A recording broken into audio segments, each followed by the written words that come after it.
In 1979, researchers found that the same unchanged strangers in a bar got better looking as midnight approached. Nobody changed clothes, nobody fixed their hair, the lighting stayed the same. Only the clock moved.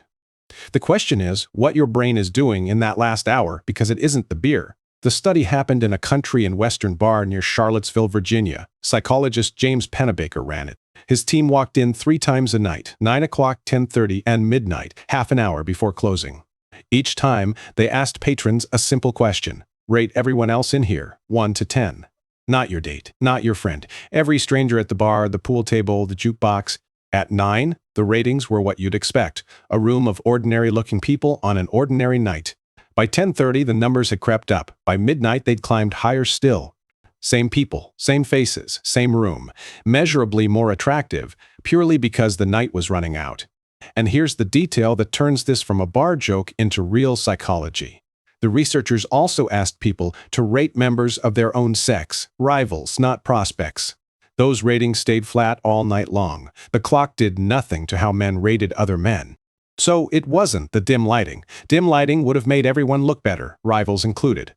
It wasn't a happy buzz washing over the room either. A good mood lifts everything, not one category. Something was targeting one specific group of people, the ones you could still, theoretically, go home with. Which brings us to the obvious explanation, the one you've already thought of. They were drunk. Everyone assumes alcohol. 3 hours in a bar, of course, the room starts looking friendlier. So the researchers counted drinks. If booze was the engine, drinks should track the ratings. They didn't. The people who'd had the most didn't give the biggest jumps. The effect showed up regardless. 2 drinks or 6, the clock still did its work. That's the first crack. But the finding that really killed the alcohol theory came later. Other researchers repeated the study in other bars in other decades with better measurements. They found the same climb. And then somebody added one extra question to the survey. The question was almost an afterthought. Are you seeing anyone right now? Yes or no? The single people showed the effect exactly as expected. Ratings up, hour by hour, toward closing.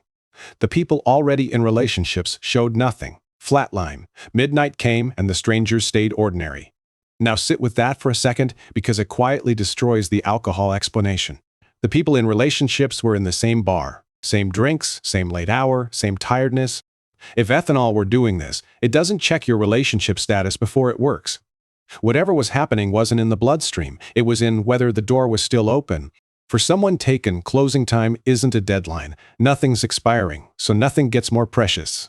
For someone single, that same clock is a countdown on an option they still hold. The mechanism has a name, and once you see it, you'll spot it everywhere in your life. Psychologist Jack Brem called it reactance, your mind's stubborn rebellion whenever a freedom starts to disappear. Not the desire for a thing, the refusal to be told you can no longer have it. You felt it with a toddler and a shelf. Say, don't touch that, and that becomes the only object in the room.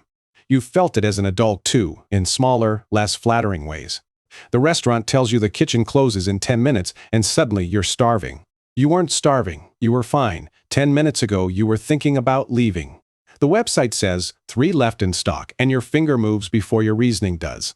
Reactance isn't about value, it's about access. Value is what the mind invents afterward to explain the grab. That last part matters more than anything else in this video, so let's slow down. Your brain doesn't hand you the raw feeling. My options are narrowing and I don't like it. That feeling has no target, it's just pressure. So the mind goes and finds it one. And the nearest target is whoever's standing across the bar in the good jacket. The urgency arrives first. The attractiveness is the story you write to justify the urgency. You don't want them because they're beautiful. They look beautiful because you're about to lose the chance. That's the whole effect. And it's the most useful thing you'll hear today about your own wanting. If that just reframes something for you, that's exactly what this channel is for. Stick around. Because we're only halfway. The bar is the demonstration. Your actual life is the experiment. Closing time doesn't need a bar. It needs a countdown, and you're surrounded by them. Think about the last day of a trip you didn't especially love while you were on it. Days 3 through 6 were fine, a bit humid. The museum was crowded, the coffee mediocre. Then, on the final morning, you're on the same ordinary street, throat tight, photographing a doorway. Nothing about that street changed overnight, only your access to it did. Same effect, same mechanism. The city just got prettier at closing time. Or the final semester of school, with people you'd spent 3 years mildly avoiding. Suddenly, you're saying we should have hung out more and meaning it genuinely in your chest. You had 4 years to hang out. The wanting arrived exactly when the wanting became impossible. And here's where it gets uncomfortable because it goes further than trips and graduations. There's a friend who's moving away you've known for months. Now there are 2 weeks left, and they've become the most important person in your city, which they weren't in March. You'll tell yourself you finally appreciated them. That's the flattering version, and it's sometimes true. The other version is that a door started closing and your mind sprinted toward it. Both can be happening at once. That's the honest part nobody likes to say out loud. So the real question this study hands you isn't about bars at all. It's this: did you want this thing, or did you want it while you still could? Those two feelings are nearly identical from the inside. That's the trap. They feel the same. Urgency doesn't come labeled. It shows up as certainty, as clarity, as finally knowing what you want. Which is why people propose in airports and quit jobs in their last week of notice. And why the ex who ignored you for months texts the week you start seeing someone.